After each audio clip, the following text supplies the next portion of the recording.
តាមបងប្អូននេះជារបៀបឆែកមើលលុយគុកមានដង្កើមដំបូងបងប្អូនត្រូវដោនកម្មវិធី NPS នេះបន្ទាប់មកបងប្អូនត្រូវ log in ចូលកម្មវិធីនឹងមក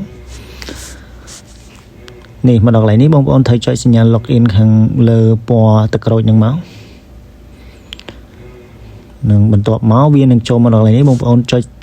អមខោមឃើញអក្សរពាក្យថាខណ្ឌ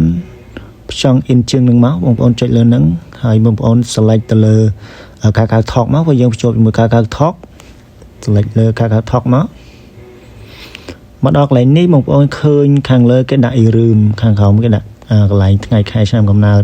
ហើយក្រោមទៀតហ្នឹងគឺកន្លែងលេខទូរស័ព្ទអញ្ចឹងខាងលើយើងដាក់ឈ្មោះយើងមកអ៊ីរឹមហ្នឹងឈ្មោះរបស់យើងបងប្អូនយើងបំពេញឈ្មោះយើងមកជាអក្សរធំហ្នឹងមក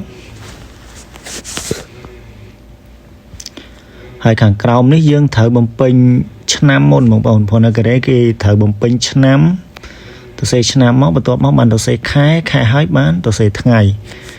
អាហ្នឹងថ្ងៃខែឆ្នាំកំណើតយើងខាងក្រោមនេះបំពេញលេខទូរស័ព្ទរបស់យើងមកបងប្អូនលេខដែលទូរស័ព្ទបងប្អូនដែលប្រើបំពេញមកហើយដល់កន្លែងនេះបងប្អូនចុចសញ្ញាពណ៌ Q ខាងក្រោមនេះមក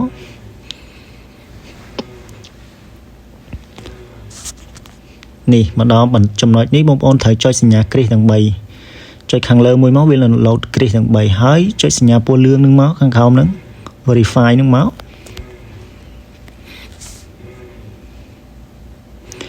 បន្ទាប់មកបងប្អូនត្រូវចុចសញ្ញាអូខេហើយដល់កន្លែងនេះបងប្អូនត្រូវទៅក្រោយវិញទៅរកកម្មវិធី NPS របស់យើងវិញមកនេះមកដល់កន្លែង NPS នេះកម្មវិធី NPS យើងនេះយើងចុចសញ្ញាពណ៌ Q យើងនឹងមកបងប្អូនអូខេបន្ទាប់មកវានឹង load ចូលមកដល់កន្លែងលុយគុកមានដង្កើមរបស់យើង